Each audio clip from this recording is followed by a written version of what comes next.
కొండా సురేఖ చిన్నారెడ్డిపై క్రమశిక్షణ కమిటీ నివేదికలు ఏఐసీసీకి చేరాయి. మంత్రి కొండా సురేఖపై ప్రణాళికా సంఘం వైస్ చైర్మన్ పై ఏ క్షణమైనా వేటు వేసే అవకాశం ఉంది అంటున్నాయి గాంధీ భవన్ వర్గాలు. తెలంగాణ కాంగ్రెస్ లో కయ్యాలపై ఏఐసీసీ తీవ్ర ఆగ్రహంగా ఉన్నట్టుగా ప్రచారం జరుగుతోంది.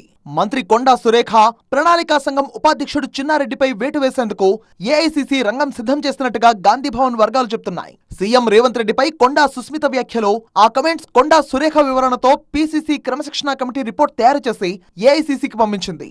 చిన్నారెడ్డిపైన నివేదికను జాతీయ నాయకత్వానికి అందజేసింది. వ్యక్తుల కంటే పార్టీ క్రమశిక్షణ ముఖ్యమని కమిటీ ప్రస్తావించింది. మంత్రిగా ఉంటూ సీఎం కుటుంబంపై ఆరోపణలను ఖండించకపోవడంపై అభ్యంతరం వ్యక్తం చేసింది క్రమశిక్షణ కమిటీ. తన కూతురి వ్యాఖ్యలతో తనకు సంబంధం లేదంటూ కొండా సురేఖ ఇచ్చిన వివరణను కమిటీ తిరస్కరించింది. బాధ్యత గల మంత్రిగా వెంటనే సుస్మిత వ్యాఖ్యలను ఖండించాల్సిందని అభిప్రాయపడింది. పరకాల ఎమ్మెల్యే రేవూరిపై సుస్మిత చేసిన వ్యాఖ్యలను తీవ్రంగా పరిగణించింది కమిటీ.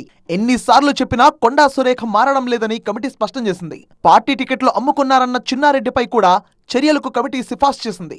కేబినెట్ ర్యాంకులో ఉన్న చిన్నారెడ్డి వ్యాఖ్యలు క్షమార్హం కాదని తెలిపింది. ఇద్దరిపై చర్యలు తీసుకోకపోతే కేడర్ కి సమాధానం చెప్పడం కష్టమని వివరించింది. పీసీసీ నుంచి నివేదిక తెప్పించుకున్న ఏఐసీసీ కొండా సురేఖ చిన్నారెడ్డిపై చర్యలు తీసుకోనుంది. ఒక నెగటివ్ అభిప్రాయాన్ని కలిగించకుండా ఉండాలంటే తప్పనిసరిగా క్రమశిక్షణ చర్యల్ని కఠినంగా తీసుకోవాలని రికమెండ్ చేయడం జరిగింది. ఇది సంక్షిప్తంగా ఈ రిపోర్ట్ని పిసిసి ప్రెసిడెంట్ గారికి ఇచ్చాను. పిసిసి ప్రెసిడెంట్ గారు మీనాక్షి నటరాజన్ గారు, ఏఐసిసి సెక్రటరీ ఇన్ఛార్జ్ తెలంగాణ, వారి దృష్టి తీసుకుని వెళ్తారని చెప్పారు.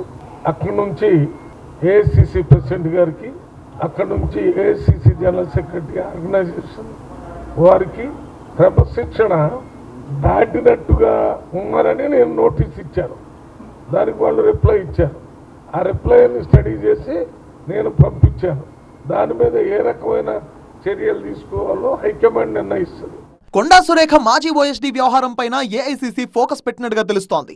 మంత్రి సురేఖ శాఖను అడ్డుపెట్టుకుని సుమంత్ వసూళ్లకు పాల్పడినట్టుగా గతంలో ఆరోపణలు వచ్చాయి. ఓఎస్డీని అడ్డుపెట్టుకుని కొండా కుటుంబం కూడా అక్రమాలకు, భూదందాలకు పాల్పడినట్టుగా ఏఐసీసీకి ఫిర్యాదులు అందాయి.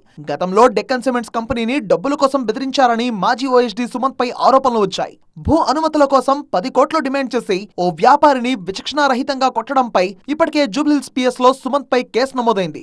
సుమంత్ ని కొండా కుటుంబం కాపాడుతుందని ఏఐసీసీ నిర్ధారణకు వచ్చినట్టుగా తెలుస్తోంది. దీనిపై ఇప్పటికే హైకమాండ్ కు ప్రాథమిక నివేదిక అందింది. ఇక సుమంత్ కేసులో అలసత్వం వహించిన జూబ్లీహిల్స్ సీఐ ముత్తు యాదవ్ పై సస్పెన్షన్ వేటుపడింది. హత్యాయత్నం కేసులో పరారీలో ఉన్న సుమంత్ ని పట్టుకోలేకపోవడంపై అసంతృప్తితో ఉన్న పోలీస్ శాఖ ఈ నిర్ణయం తీసుకుంది. కొండా సురేఖ చిన్నారెడ్డిపై తీసుకునే చర్యలు గీత దాటే లీడర్లకు గుణపాఠంలో ఉండాలంటున్నారు కాంగ్రెస్ నేతలు. వారిద్దరినీ పదవుల నుంచి తొలగించాలంటున్నారు. మరోవైపు ఏ క్షణమైనా మంత్రి కొండా సురేఖ చిన్నారెడ్డిపై వేటు వేసే అవకాశం ఉందంటున్నారు.